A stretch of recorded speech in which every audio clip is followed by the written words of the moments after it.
Hit it, Phil. Da-da-da-da-da-da-da. Can it be the breeze that fills the trees with rare and magic perfume? Oh, no, it isn't the breeze. It's Jackson time. La-da-da-da. Stay tuned. Right after this episode. For our discussion. The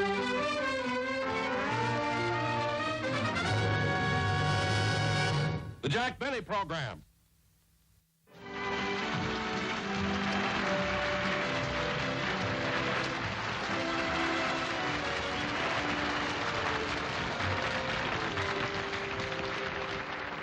Thank you very, very much, ladies and gentlemen, and welcome to our show. Now, you must excuse me for laughing, but I just spent the most wonderful half hour that I've ever spent in my life, really. I was watching the film of my last television show. And I don't know, I was so comical in it. Really, I said so many funny things. Now, I don't want you to think I'm egotistical, you know, but I believe that a man should be honest with himself. I mean, if there's anything I hate, it's a comedian who is good and won't admit it. Now, I've never met one like that, but if I ever do, I'll hate him. But really, you know, one thing about me, I'm honest. If any other comedian has a bad show, I'm the first one to talk about it. That's just me. I can't help it. Well, anyway, ladies and gentlemen, to get on with this show, I'm going to present my guest stars now. And if you have read the ads in the papers, you'll know that I have as my guests the very, very famous, internationally famous Mills Brothers. See? And I've been their fan for years and years, and I've always wanted them on my show. See? But we finally made a deal. And I've got them, and here they are, the incomparable Mills Brothers.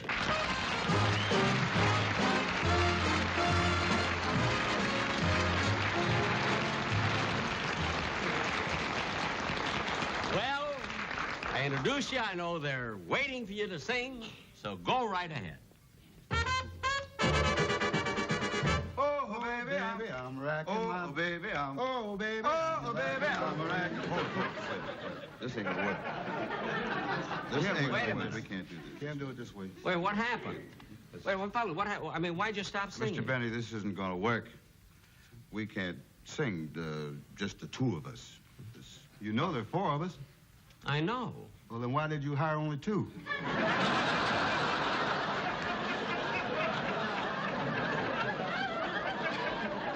Look, for your price, I was only going to hire one. But I thought it'd look kind of silly, you know, in the ad. Jack Benny presents the Mills Brother.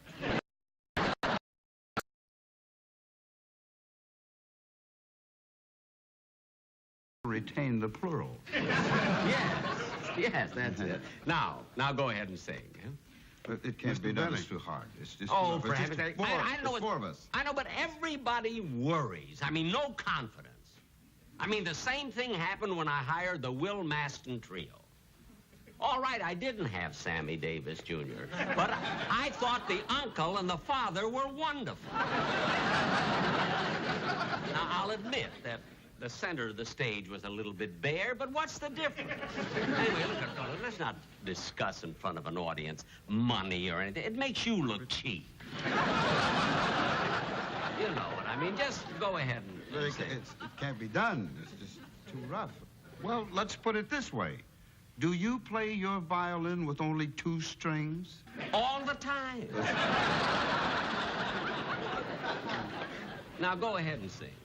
It's just impossible. I'll tell you what I'll do. I'll tell you what we'll do. See, my youngest brother and our accompanist is in the wings. Yeah. And if we sang the song without them, it would sound bad. They would feel bad. So do you mind if they join us? Well, if your relatives want to help you out.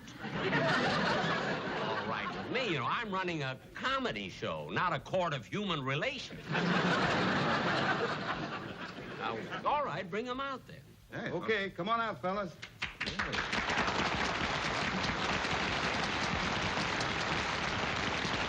Benny. Mr. Benny, are you sure you don't mind? No, of course I don't mind. I mean, look I hired these two. These are my guest stars. If they want guest stars, it's up to them. Now go ahead, will you? What was that? Our agent. Shame, he was such a nice fellow. Well, look, you go ahead and sing, and I'll call the ambulance. Such a nice fellow.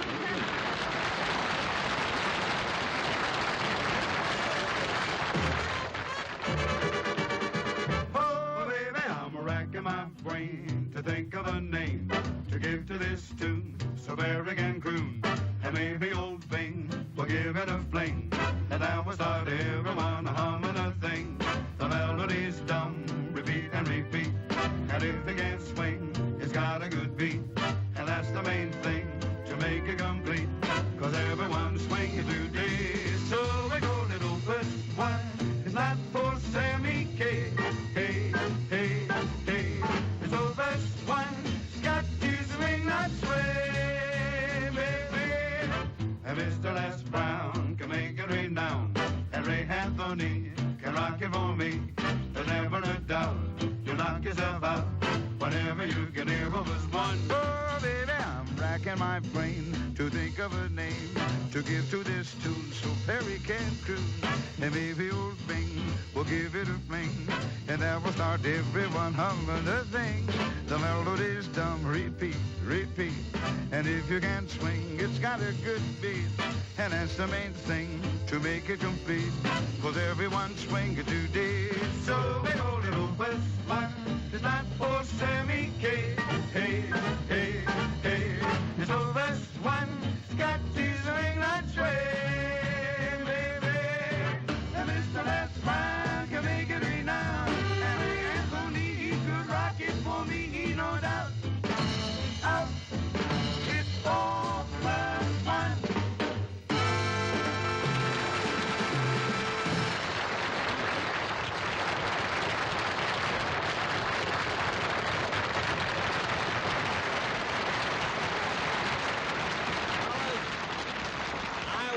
Tell you, that was just great. Don't ever let anybody split you up. How long have you fellas been together now? Well, Mr. Benny, we made our first professional appearance in 1928. 1928. Gosh, when you fellas first started, my car was only 5 years old. Well, Mr. Benny, actually, we started singing together a long time before that. At state fairs, community sings, and things like that. Oh, you did? That far back? Gosh. Well, which one is the older here, the oldest? You are.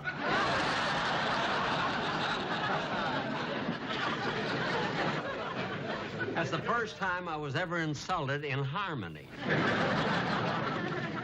Well, anyway, boys, let me ask you something.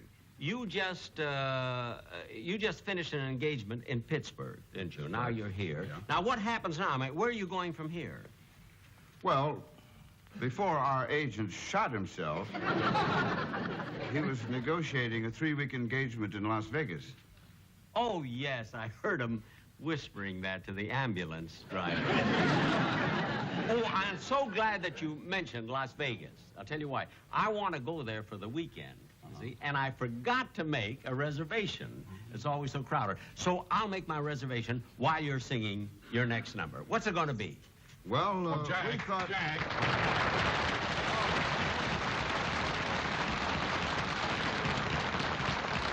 Don, you know the Mills brothers, don't you? Well, I know him. We have the same dietitian.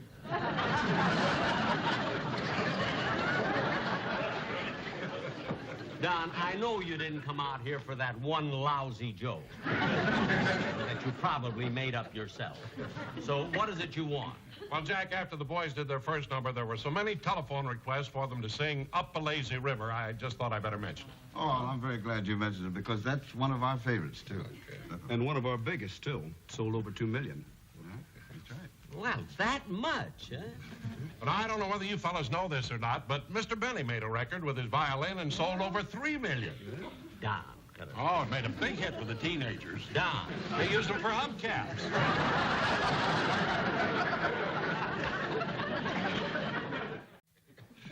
Ladies and gentlemen, the Mills Brothers will now sing one of their all-time favorites, Up a Lazy River.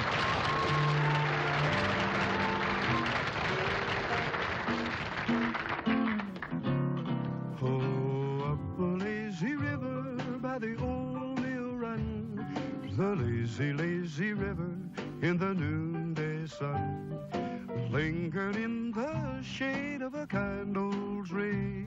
Throw away your troubles, dream a dream with me.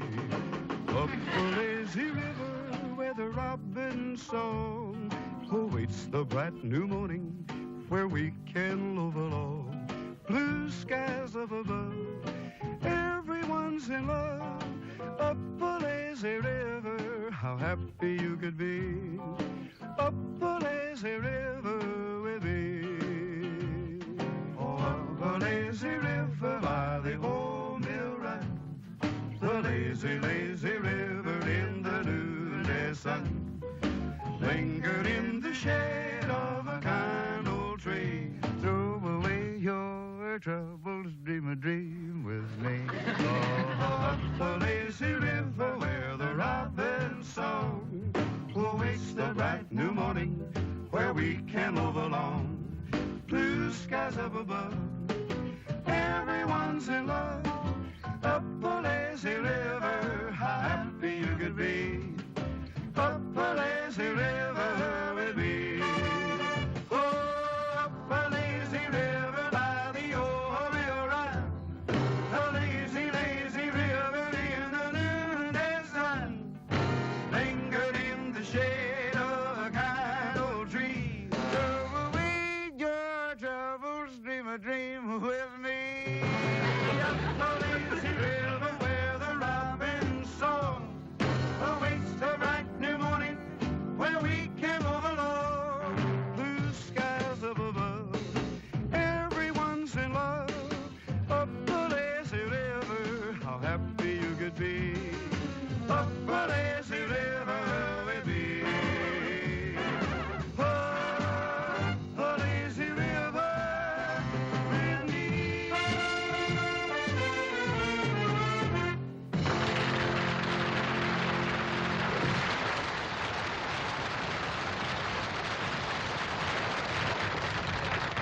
That's right, operator. The Vegas Hotel. Yes? A reservation for this weekend. Jack Benny. Would you hold on just a minute, please? Hey, Joe, how many vacancies do we have for this weekend? 41. I'm sorry, Mr. Benny, we're all filled up.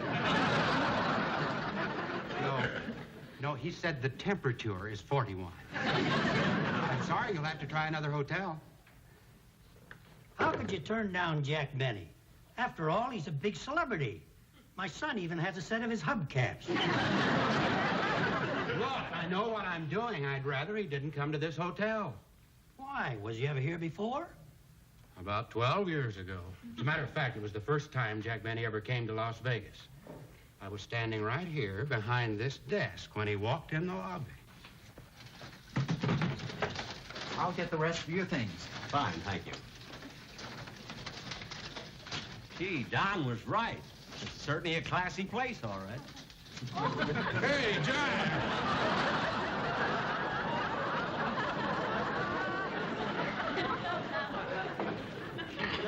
Jack, where you been? You were supposed to get up here yesterday.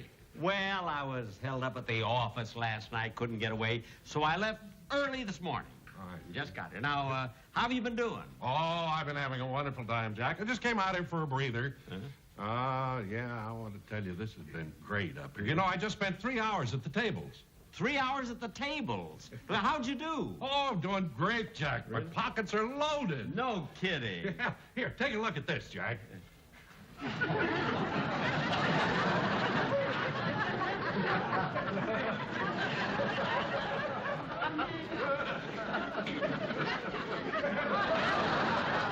About that. Tom, you look like the guy that broke the kitchen at Monte Carlo. Yeah. Well, Jack, why don't you go ahead and check in? I want to take this stuff up to my room. Go ahead, Tom. I'll see you later. May I help you, sir? Yes, sir. I'd like to get a room, sir. Well, it's quite an honor having you here, Mr. Benny. Oh, you know who I am, huh? Oh, yes. I saw you once in a movie. You did? Yes, you were sitting right beside me. Funny, I didn't recognize you. Now, I'd like to have a room, please. Yes. Now, let me... Oh, here's one. $3.50. Well, that's pretty reasonable. That's not the price. That's the room number. Oh, you mean it's on the 3rd floor? Yes. Oh, I see.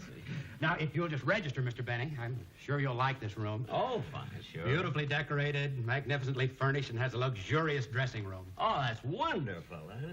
Now, what's the rate of the room? $28.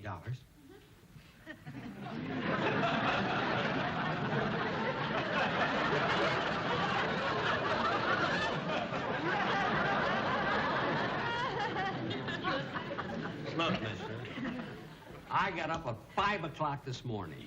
I drove 350 miles through the desert. I ran out of gas twice and had to push my car for 2 miles. So I'm in no mood for jokes. Well, I'm not joking. That's the price, $28. Well, I'm not paying any $28 for a room.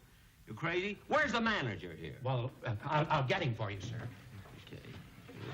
$28. All your things are here, Mr. Benny. Where? Right over there. Well, bring them over here, will you, please? Yes, sir. Sure, it's a beautiful place, but who wants to pay that kind of money? Ridiculous, this whole thing.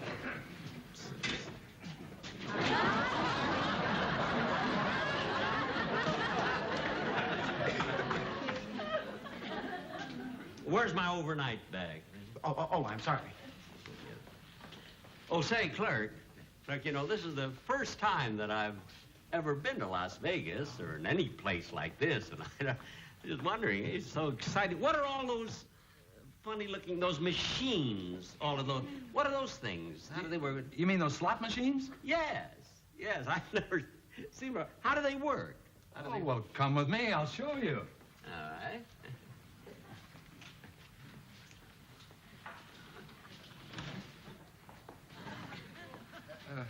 Come closer. Don't be afraid. Oh, all right.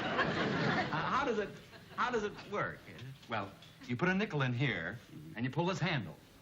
Wait a minute. Let's see. You put a nickel here, and then you pull this handle. That's right. I see. Huh? Now, if 2 cherries come up here, you get 5 nickels back. Well, that's fair. And if 3 oranges come up here, you get 11 nickels back. Oh, that's wonderful. Now, if 3 bells come up, you get 18 nickels. No kidding. And if 3 bars come up, you get the $50 jackpot.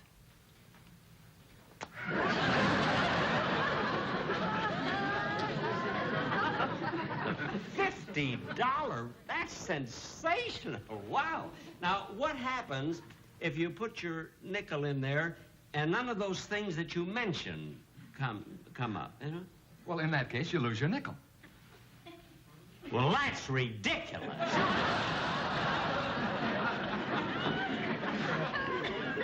I mean, this thing will never catch on. Mr. Benny. Yeah. This is Mr. Hodges, our manager. Oh, how do you do, Mr. Hodges? How do you do? You know, I really want to stay in this hotel. It's a lovely place, but I don't know, your room clerks there, I can't get together with them on anything. Imagine wanting to charge me. I want to get a room here. They want to charge me $28 a week. No, Mr. Benny, that's $28 a day.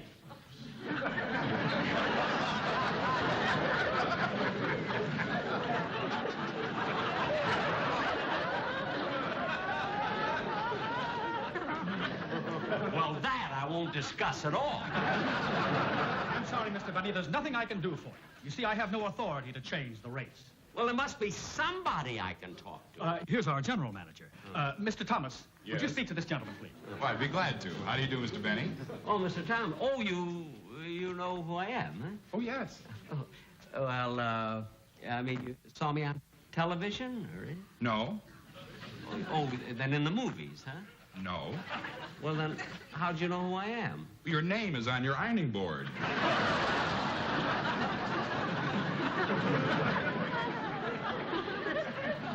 Oh, yes. Now, Mr. Thomas, I'd love to stay here at this hotel, you know, but, gee whiz, I mean, I can't get together on any room. I mean, I think that $28 is a day. That's absolutely ridiculous for a room. No, Mr. Benny. $28 a day isn't much for a man who comes here to gamble and see some shows and eat and drink and live a carefree life. Well, that's all right for that man, but what about me? Mr. Benny, I'm very busy. I've got a lot of work to do. There is one room you can have for $4. I'll take it. I'll get you the key. Room 13. 13? Good luck. Mr. Benny, if you'll give me the keys to your car, I'll have the bellboy park it. Oh, the keys are in my car. See, it's that Maxwell out there, that light blue Maxwell. Oh, is that your car? Yeah. Oh, we owe you an apology. We've been using it to mow the lawn.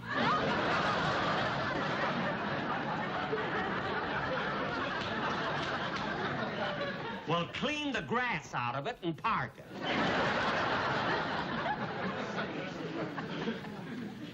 Here, take these bags up to my room, will you? This is down. I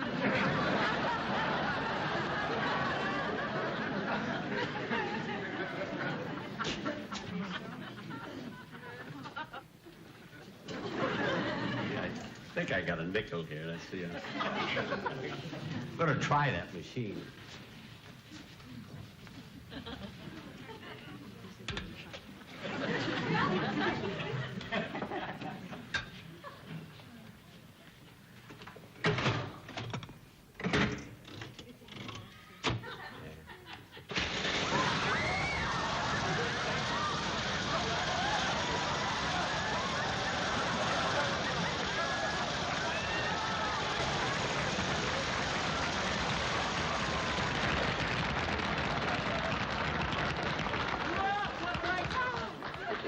You hit the super jackpot.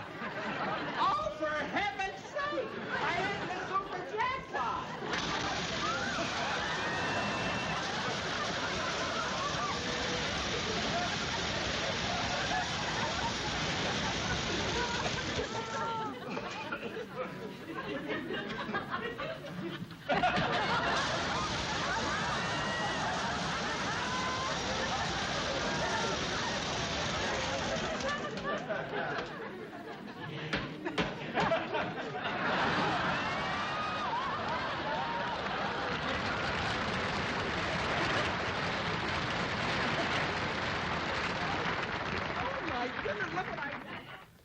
Well, Jack, did you get your room?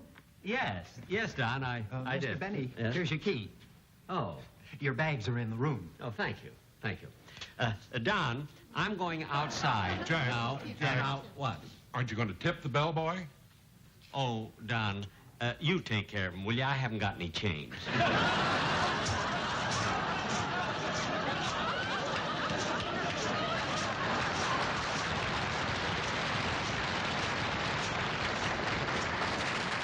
Jack will be back in just a moment, but first...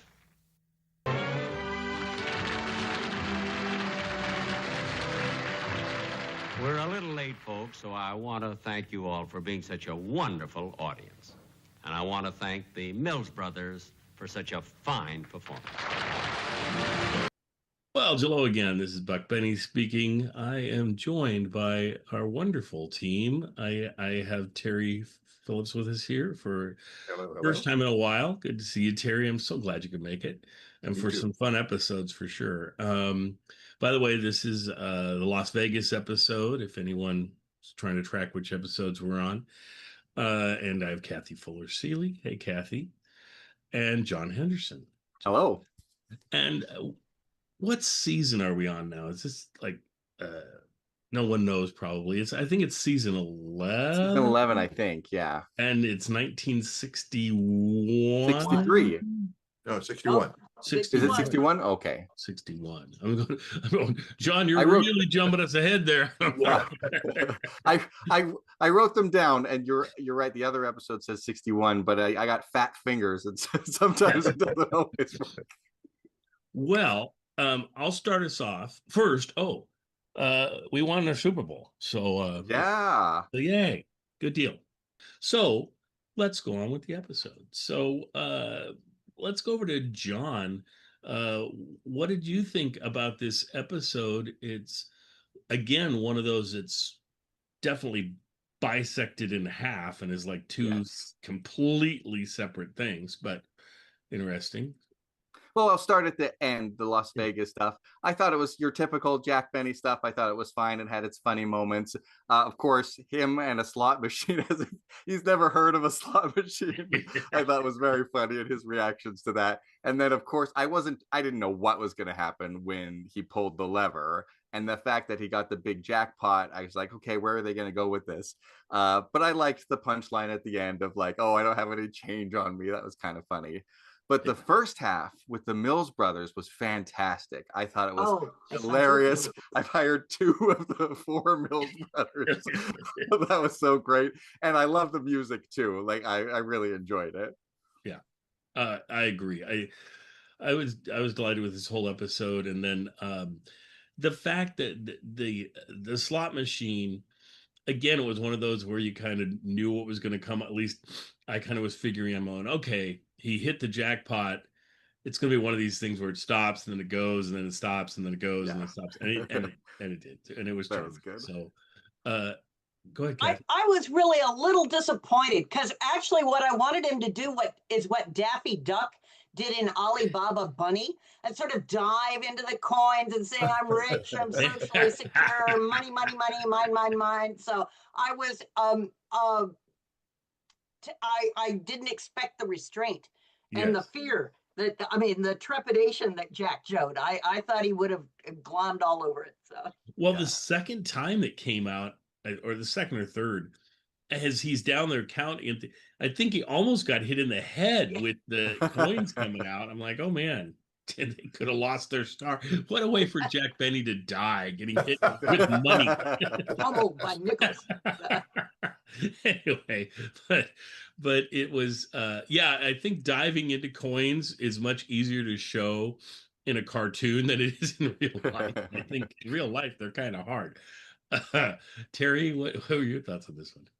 This show was a perfect example of how performance can make or break good writing. Yeah. Of course, this was well written, but the performance is what really made this episode for me. Beginning with when he checked into the hotel, and when he was first told the price of the room. Oh yeah. That long stare, and I should have timed it, but in typical Jack Benny perfect timing, he held that stare for as long as possible. Yep. And I don't know what went on among the writers when they created that material, but Jack Benny was the master of timing, and that was an example of it. And again, when we're talking about the slot machine, that the stare was what made it, for me, really funny. The rest of it, and the money coming out of the coins coming out of the machine, that was perfect. Yeah. And obviously Jack didn't control that himself. Right. But this episode was the epitome of great timing.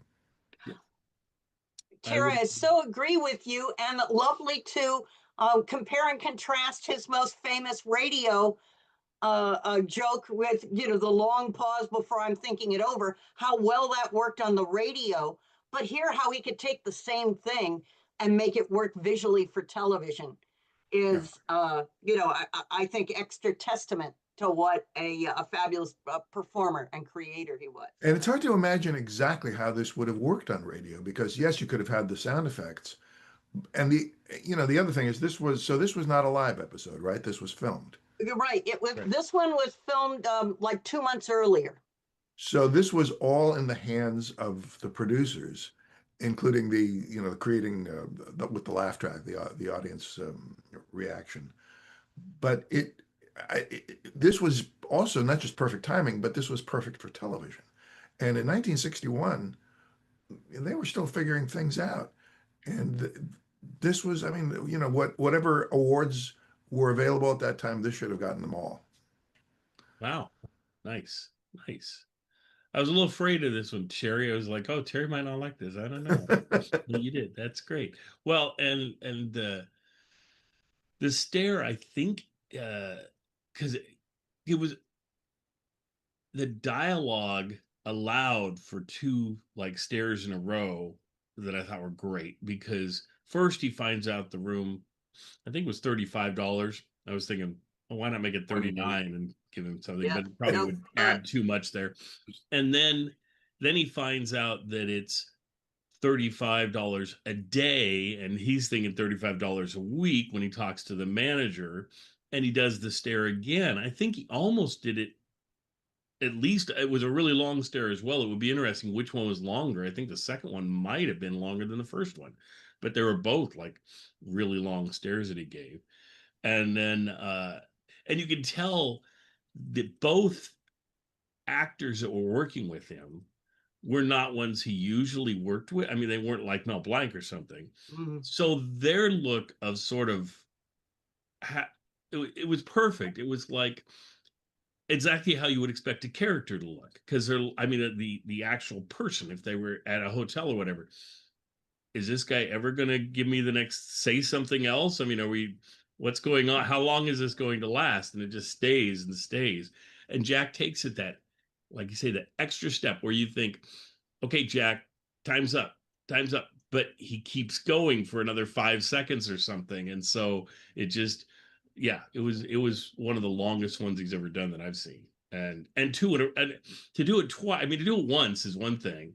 To do it twice, 2 long stares, basically in a row. They're separated by some dialogue. He talks to different people as he's trying to find the manager and that sort of thing.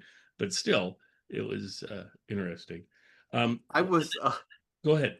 I was a little confused right off the bat because they say, oh, 350. No, that's the room number. And I was like $350. I thought that's a lot even today. Right. And then Jack doesn't balk at it. But Jack doesn't really balk at that. So I assume he was thinking $3.50. I know. Yeah. It took me a minute for that to click in. So, but I did look it up on an inflation calculator, and it was $28 for the room, but that was $307 in today money. So, that would be still so some people out across America would go, oh, $28. Yikes. Yeah.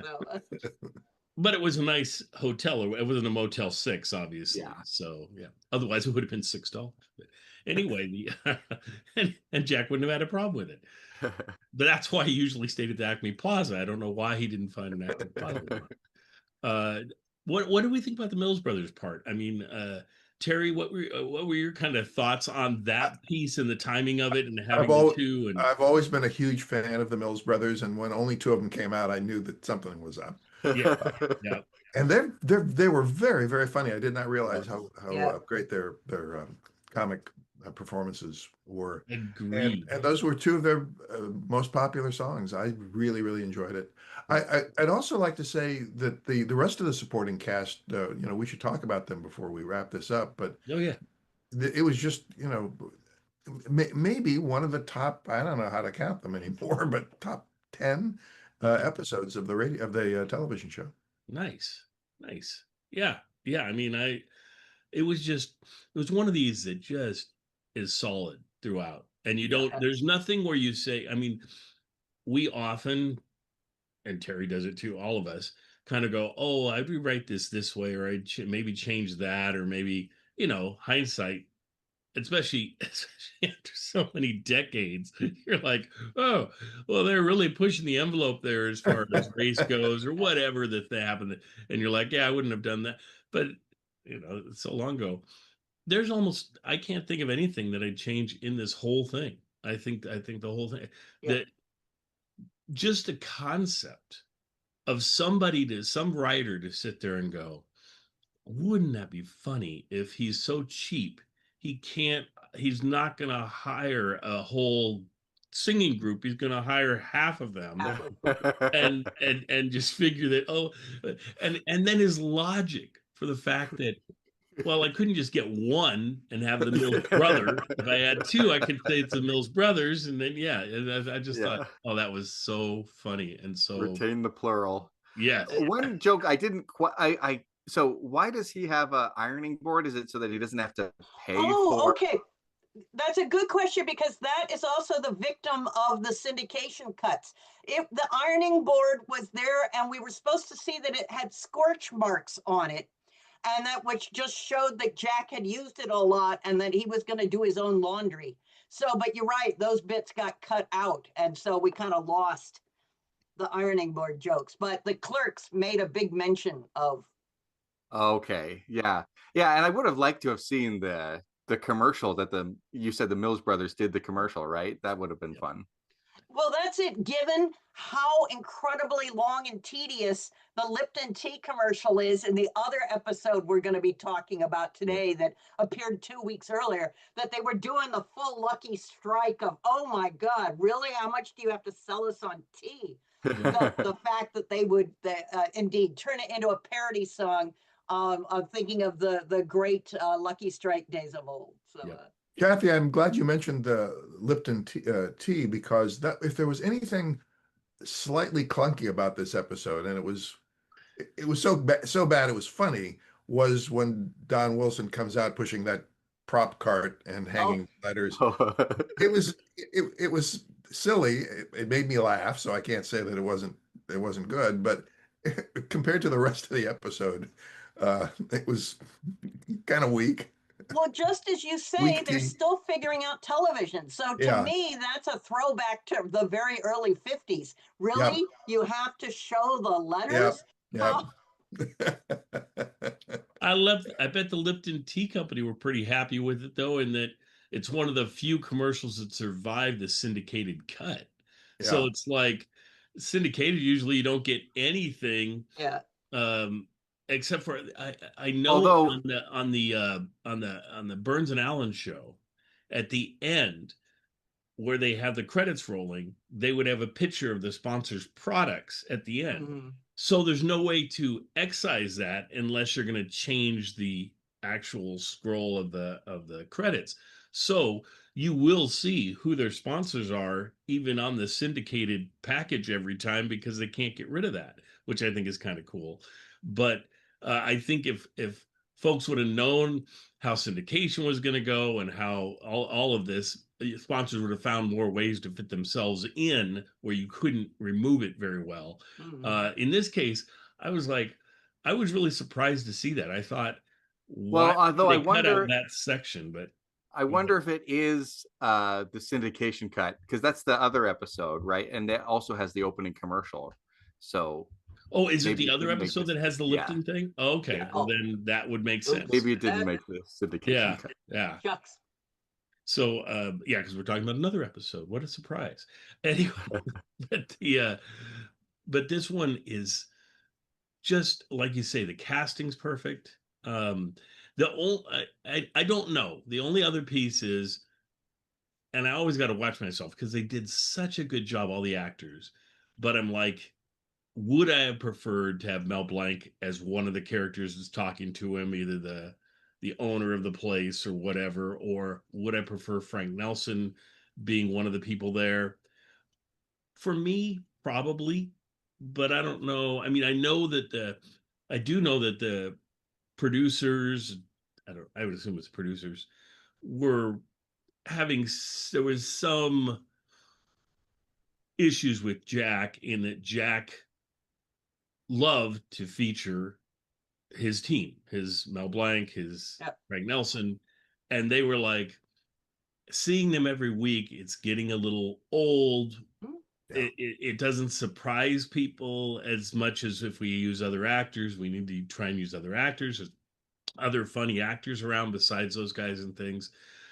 But I don't know. I mean, I There's wish they would have another just kept using them a lot, but it is what it is. there's another argument to be made here. These are supposed to be real people. Yes. And if you'd had Frank Nelson, for example, as one of the reservation clerks, check-in clerks, it would have been about him, the Frank Nelson character. Yes. It would have been funny. I agree with you. We would have laughed, but it wouldn't have, it would have featured them in a way more than Jack, because they would be taking away some of the funny. I mean, I know he did that all the time. Yeah. But if you're trying to create this environment in which Jack stands out from all of the normal stuff as the crazy guy, then you want to have relatively real characters around him. And so, for example, the first clerk was an actor named Olans Sousay. Yep. Pardon me, Dabbs Greer was the first one. Dabbs Greer had Huge a career. long career. Yeah. And he was always playing relatively normal people. Yeah. I remember the first time I saw him, this will reveal my age a little bit. He was co-starring in a early 1950s series called Colonel Humphrey Flack. And he was kind of the sidekick to Alan Mowbray. And they were, kind of solving problems around the world. And it was a funny show. I liked it. But I remember Dabbs Greer even from that as being, not bizarre, just a normal guy. And I mentioned Olan Souley. He was also in this, and the most memorable and most recognizable figure in this was Richard Deacon, whom we all know from Dick Van Dyke Show, which he started later this same year. And he was almost as good as Jack was at that stare, which he carried on when doing the Dick Van Dyke Show. Yeah. And, they were just, and there were a couple of other smaller roles, and I don't know who those actors were, but this is the kind of weight that Jack Benny was able to bring to television, is not just his regular team of people, but bringing in people from the larger world of show business. Well, Deacon was so interesting in that at a very small window of time, he must have been hugely in demand, desirable, whatever, because between playing Lumpy Rutherford's father on Leave It to Beaver, which I think is like late 50s, early 60s, to doing the Jack Benny appearances, which are mostly in 61-ish time frame, because this is the same year that he does the Christmas shopping episode, where he's one of the clerks and things. And he does a great job of it. It just makes him more memorable because so many of us have seen that one over and over and over again, that it's neat to see him doing other parts. He didn't appear in that many. I mean, Kathy might be looking it up, I don't know.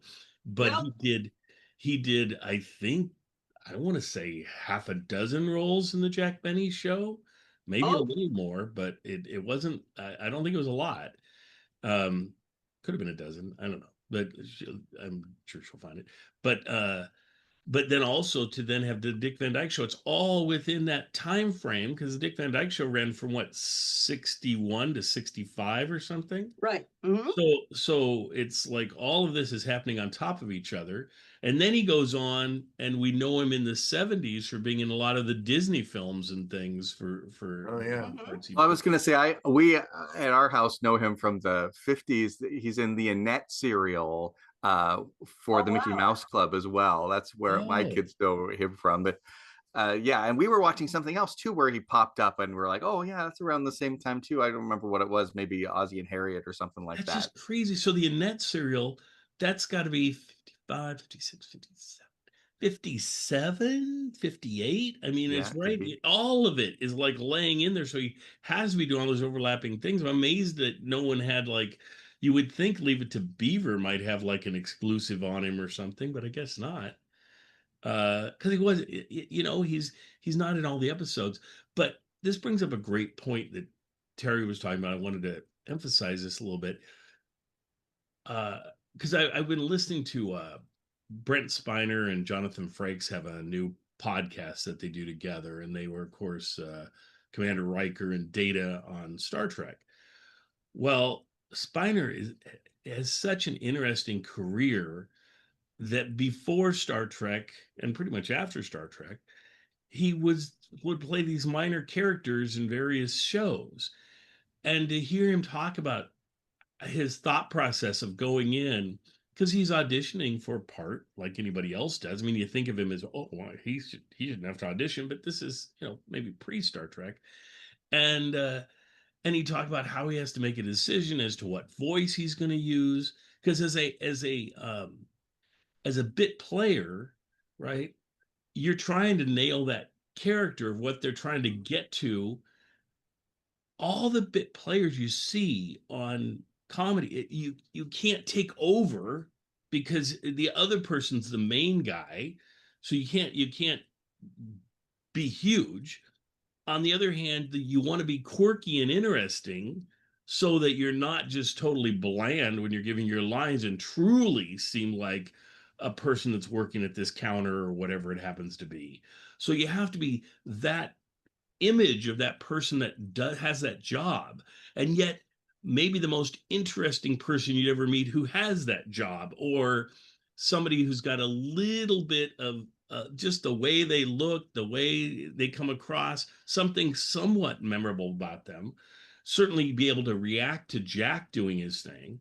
So it takes some skill there, and that's why you have like Dabs Greer, who does so many things, and Richard Deacon, who does so many things, because they're so good at doing that kind of thing. Now, Deacon is one of those actors who kind of, and this is probably an insult to him in some ways, but he seems like, I love his character, but his character, whether he's Lumpy Rutherford's dad, or he's on the Dick Van Dyke Show, or he's on here, or he's on as Annette Funicello's dad, because I've seen that too now that I think about it.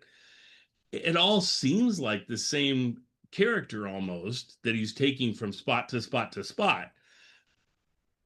But there's subtleties I'm sure he's using, and probably he's so good at it morphing into whatever character he's going that it just seems like the same character when it's not necessarily that. I know people say, oh, Jimmy Stewart always played himself, and I'm like, no, I've seen Jimmy Stewart in multiple roles, and I know that he changes with the role, but he takes more of himself into it. But I think that's okay. I think that makes it memorable. It makes it him. But I don't know. Terry, what do you think about all that? We used to refer to this as typecasting. One of the regular actors on Imaginary Theater, Paul Messenger, is also a teacher and a director, and he taught a seminar. I actually took this from him, in which he helps actors largely identify what he calls their essences. And it's meant for actors to help actors present themselves as, particularly in auditions, so that it doesn't matter who you really are. What matters is how people perceive you. And so if you're trying out for a part, you want the casting director to see that character that they're looking for in you. Right. And so Paul would say, don't bother trying out for a role that has nothing to do with how you're perceived. Even if it is who you are. If you're seen differently, that's what you should do. And that was Richard Deacon's genius. He was seen as this type, not necessarily who he really was, and not necessarily the same character. Just there's something about him that resonated with that character. By the way, Kathy, did you find his credits in? Oh in yeah, your resources? you're absolutely right. Across the 60s, he was everywhere, both in major roles, but in sort of one-offs. He was in the last episode of Green Acres, where they were hoping to spin off something else. So Yeah. you're right, he's everywhere. He's in The Mothers-in-Law. And up until the 80s, he's doing Match Game a lot. So, and he did 8 episodes of the Jack Benny program. yes. Okay. Look at that. So, I was guessing 6 to 12. You were right there. Because I knew he wasn't in a lot of them, but they're memorable and they're great. I mean, because what's funny is almost any other character that's not Mel, not Frank Nelson, I can tell you that they show up a lot, but I can't tell you what episodes they're in. But with him, I know he's in the passport episode where Jack's getting a passport. Very memorable scenes with Jack in that one. He does like I say, the one with the Christmas one where he's one of those folks, and then he does this one.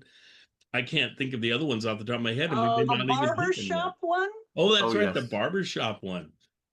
What's that sticking out? That's your ear. No, that's No, I think you're right. I think you want to be memorable but not distracting. And I watched an interview with a guy who's a commercial actor, and it's the same kind of thing where you want to be recognizable enough that people will say, oh, I know that guy from somewhere, so you can get the big commercials like Budweiser or whatever, but you don't want to be so well recognized that it's like, oh, I see that guy in everything. Right. So yeah.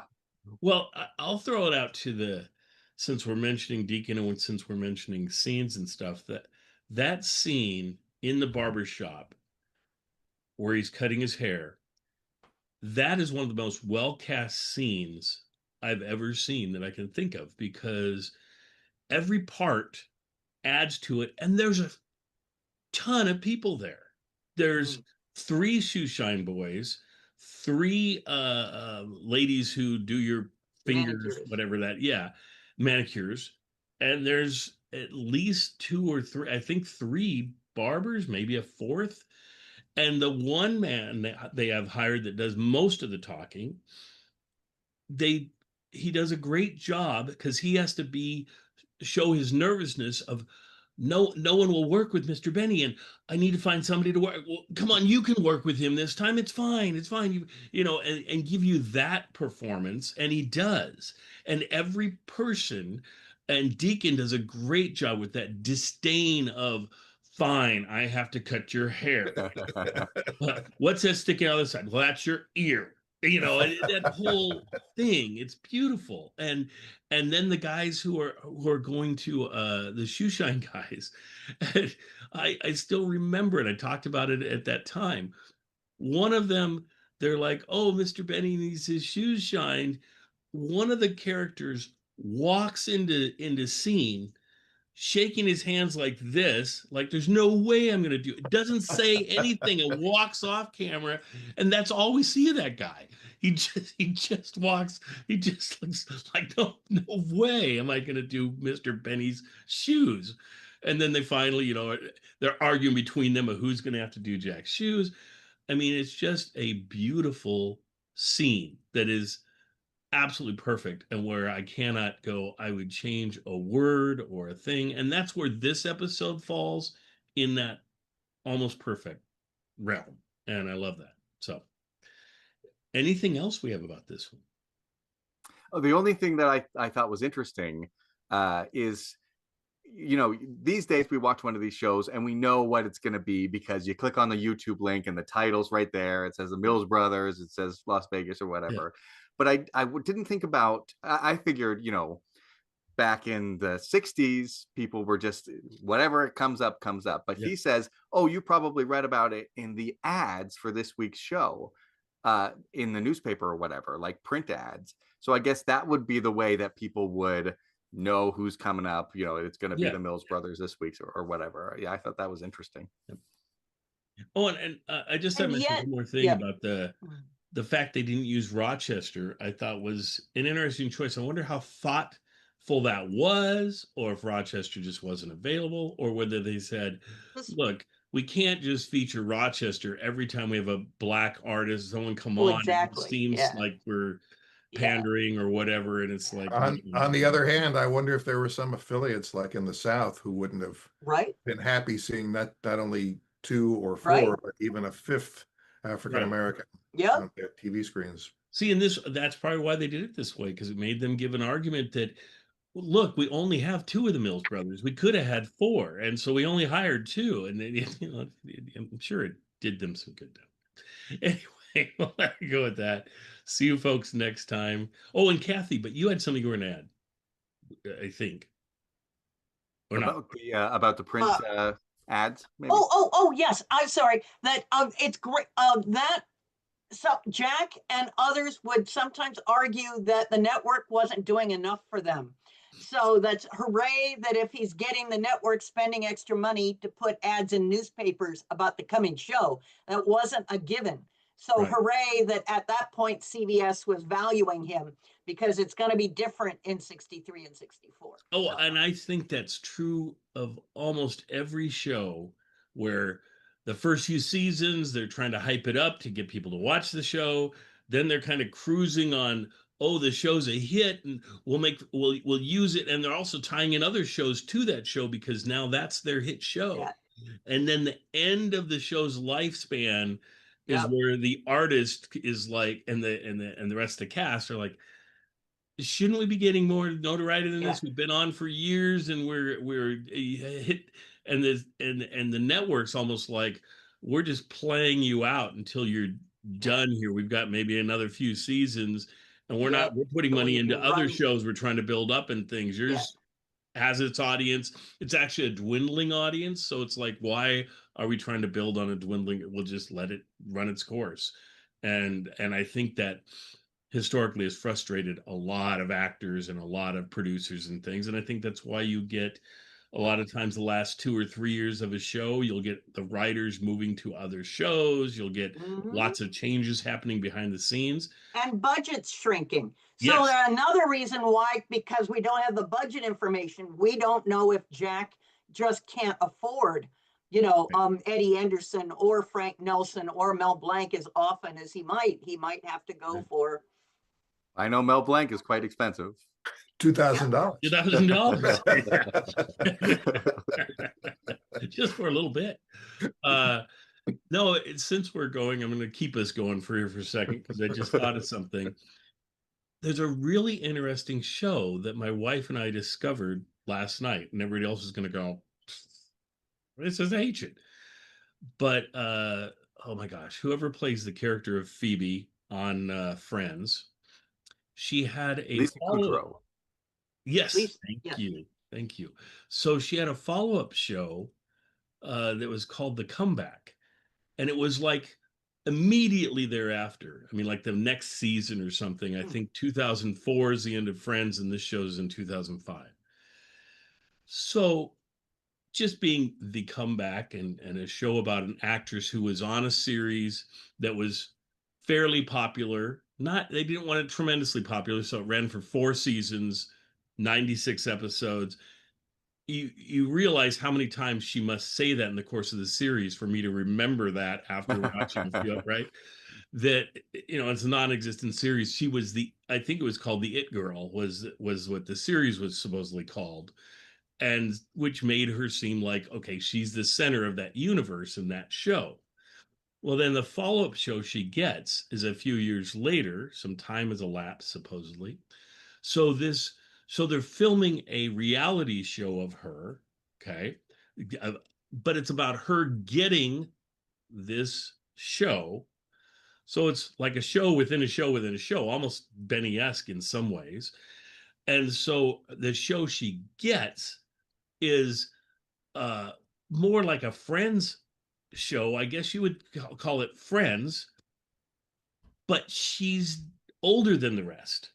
So when she gets it, there's these really young people, 20, whatever, they look like they're 20, supposed to be teens and 20s. I'm sure they're almost as old as she is, but whatever. They seem younger. So they film the pilot, supposedly, and in the pilot, they realize she's too old. This doesn't work. So then as they do rewrites, they're like, oh, you know something? We've done something. We've made this better. You're going to be the landlord that lives upstairs, and you come down and get after them and things, and they're making too much noise and things. It's going to be a really interesting interaction and everything. And so she's like fighting this, trying to be young when she's not. And just the whole kind of behind the scenes feel you get to this thing just reminds me of a lot of the stuff we're talking about, and how as and they want to treat her like a bit, right? So she's fighting for like lines and dialogue, and everybody there, like the director guy who's supposed to be the main, I don't know, director, producer, whatever he is like, your show is the other show. It is you got a history. You have this other reality show thing that is all you, and that's great. Here for this is the show that allows your real show, the reality show. On our show, your part is tiny. And so you need to live within that, and you can't keep arguing over everything, right? Just don't sweat it. And then he's like, and you're pissing off the writers. And the writers, one writer is later on will be the dad on young Sheldon, who the character, they had to have that character pass away and everything, all that, you know, and that drama that you had on there. But the young Sheldon, I mean, that actor, then a younger version of himself, 2005, his whole thing is he has so much disdain for her as an actress or whatever, he will not talk to her. She comes and talks to him, and she's always putting her foot in her mouth because he won't respond. So she's talking to just nothingness. And yet she's like, oh, and I'm sure you're going to like this. And when I was arguing about that joke, oh, that wasn't about you and I. We don't have a problem. You and I don't have a problem. And he's always like mid-conversation, just turns and starts walking away. Or she's talking to him in his car, and he drives off and just takes off in his car. But it's so interesting to see, and you wonder how much of that dynamic is true on shows where they get sick of their stars or sick of their people, especially somebody who, when your focus is on the main characters of the show, and you've got somebody that has a history and is known but has a smaller part, but acts like the part's bigger than it is, how much of a dynamic it just seems so like real, and yet it's a bizarre thing. Now, the other thing I'll point out, one more thing that I think this is interesting about this show, it's having a new season that's coming out. Okay, after 20 years. Not exactly. They had a season 1, 2005. Season 2, 2015 is season 2, 10 years later. Season 3, 2026. So 10 years apart, they have each of their seasons. And so it's going to be interesting to see where they go.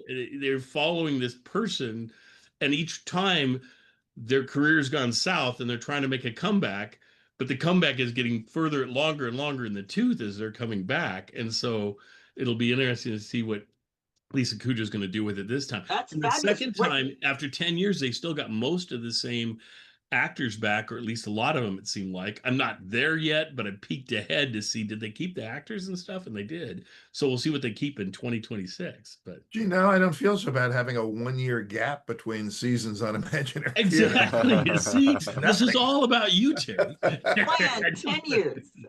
But I've never heard of another series, anything like this that waited that long. I mean, Curb Your Enthusiasm is probably the most similar in that, but they had seasons right in a row for a while, and then they started spreading, and then I think it was a 5-year gap between some of their seasons and things, depending. There's some shows like Columbo where it's always kind of been sporadic, and then sometimes there's a much bigger gap. But yeah, you were talking about how that ties into Jack Benny, and I've always loved how on the Jack Benny show they're talking about the show itself. Yep. And I thought it was a bit odd in this episode, because usually they keep we're on stage, we're in front of a curtain, this is a show stuff separate from the okay, this is a sitcom sort of place we're cutting there. I thought it was odd that at the end of this episode, Don Wilson, who's being a character, then turns to the camera and says, Jack will be back in just a minute. Yeah. And breaking that sort of like I what noticed world that too. It was different, but I was like, that's fine. It felt a little bit like when Rod Serling comes and walks into the Twilight Zone set and then it starts talking about the end of the episode or whatever. You're like, whoa. I was going to mention something else about that anyway, but yeah, I just think it's interesting how these shows morph and change. Oh, I know what it was. Because we're going really long here, and that's okay. Some people are sticking with us. I also just happened this morning, my binge before I woke up at 5, and so that was a couple hours before we're on. I had watched I like saw a streaming service, and it's so interesting with the streaming services how some of them will have like a season or two of some show, and then another one will have different seasons of the same show. And then I was looking up on the Internet Archive to see, okay, did they have the whole show? And they pretty much did have the whole show. But this is My Three Sons. And I was going, My Three Sons is so interesting because it has the first 5 years in black and white, and the first 5 years have a group of 3 sons. On the last episode, the one son gets married, and actually it's the first episode of the following season, which is really rare to have an actor come back for one episode. But basically, when they turn to color, they switch from ABC to NBC, maybe, or maybe to CBS. Anyway, they switch from one network to another. They switch to color. They take the one brother, have him get married. In that episode, he's getting married. It's a very touching scene with Fred MacMurray, and then he heads off. And so now their son's short. Now they've got 2 sons. So then a friend, a kid who's been his friend and has previously acted as his friend in previous shows, we find out he had foster parents. I don't know if he really had foster parents in the previous. They were probably never really mentioned. So his foster parents, I love this. They meet with him and they're like, "So, son, you know that dad got that job over in Asia. Well, they won't let us take a foster child out of the state. So we've got to go.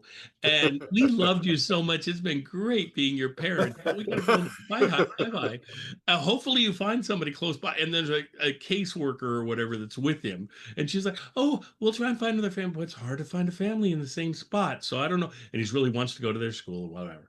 So, of course, they end up getting him, and he ends up being the 3rd son. But what I'm saying is so many shows, whether it's this show, whether it's My Three Sons, whether it's MASH that in the middle changes gears and gets different cast members, whether it's Gunsmoke that goes from a half-hour show to an hour show to a color show to a show that at the beginning was just about pretty much focused on Matt, the marshal, and the core 4 of Parley Bear is not in the radio series Parley Bear, but you got Chester, you got Doc and Kitty, and whatever the one that runs the Kitty bar. Yeah, Kitty there. Thank you. And it focuses on them. And then when it switches to color, the focus completely changes to be about whoever the guest of the week is. And I always call it Gunsmoke Love Boat because that's kind of what it seems like after that. You got to shorten that, call it Gunboat. But a show, a long-running show seems to, if it's going to have longevity and be able to run like 11, 12, 14 seasons, has to change gears, has to become something else. Jack's show is the only show I can think of that ran for 15 seasons, and that's after 25 years, whatever, on the radio, 22, on the radio, and it never really changed. He just stayed. It changes every episode. That's the thing. What? Yeah. It changes every episode. Yes. The format has a lot more flexibility. Right. Yes. Right. Yeah, if it was Jack being a father for somebody or a grandfather or something, yeah. And the other thing is that characters, because so many shows are family shows or whatever, they age out and they've got problems running into aging out. With Korea, if you're the Korean War, you get the problem that the Korean War only lasted like a small portion of what your show is. So that there's issues there that happens that he can avoid somewhat. But it's neat seeing a show that But you're right. It is almost unique yeah. in sort of in broadcasting history to have that flexible format, part variety show that can be a sitcom, that can be a movie parody, that can, you know, be about a guest star, that can be a one-off. So yes, it's just genius. So, yeah, and it works so well. And like I say, no one else has really ever done it quite like this. I mean, I guess the other one that you would say that's similar that lasted so long, it lasted 20 years, longest running comedy show probably ever, right? Other than The Simpsons or something, is probably Red Skelton. But Red Skelton was a variety show from beginning to end. It never had a you never had the sitcom-ish type thing built into it. Whereas Jack's show did have that. And I guess Jackie Gleason's show had that, some of that going on. I mean, John's our Jackie Gleason specialist now with the way that show Yeah. ran. But like you were saying, it had a season. It was like it was all musicals or something. Yeah, it was like a variety show where the Honeymooners was just a portion of it, and it started to get longer and longer Honeymooner segments until they were doing just half-hour Honeymooners, and then they did a full season, a long season of filmed Honeymooners. Yeah. And then they went back and they did one season that was musicals. It was a musical every week. Wow. Yeah. A lot of it was work. really weird. A Honeymooners musical or yeah, a Honeymooners musical. Okay. Wow. Okay. Yeah. Whatever. They tried it for 1 year. I mean, I'm amazed it lasted the year. You would think that'd be something that you do over 6 weeks, and then the network would be going, "This isn't working. We're losing ratings." And it was live too, a live Honeymooners musical. Yeah. But Honeymooners was almost always live, except for that one. That's right. Piece of it, that 1 year that they did those 39. I guess it's 39 episodes, I think, and but it was great, and it's considered television history. I wonder why they went away from it. I wonder why they just didn't have more seasons of it, because it's remembered as an absolute classic. Maybe it didn't get as high ratings as the Variety did, or maybe it was might have liked the change up of not having to always do that. I don't know. Or maybe he liked the live feel, the audience, or maybe he got bored. The fact that he switched to a musical made me think maybe he got bored. Wow. Yeah. That could be. Who knows? So anyway, we'll finish this long and wonderful presentation for you folks. Hope you enjoyed the show, and we'll see you folks next time. Thanks, guys. Great job.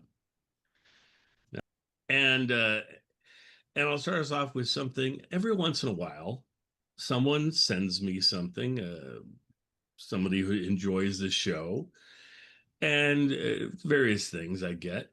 I was delighted to be contacted by one of our watchers, listeners, that had something really unique that they wanted to share with me. And this was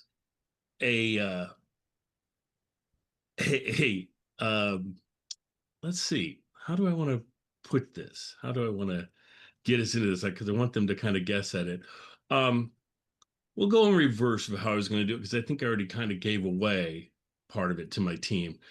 I have, well, let's start off with this. I have, which is lovely, I have a contract from the Jack Benny Show, and it's my favorite of the Jack Benny specials.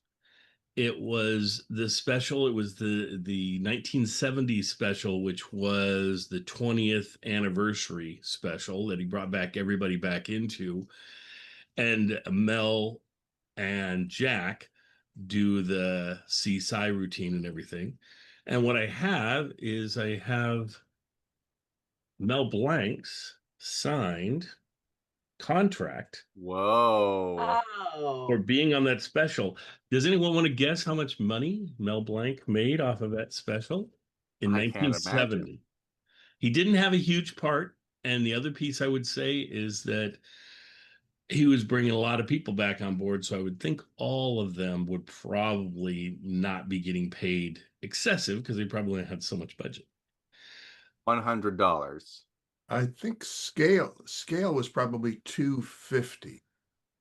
$250? $250 is what you think? But Okay, they might have been paid. You know, it was Jack Benny. They might have been paid double scale, so could have been 500, but I doubt it. I'll say 250. Okay. 39. I've heard that Jack Benny is quite cheap, so I don't know.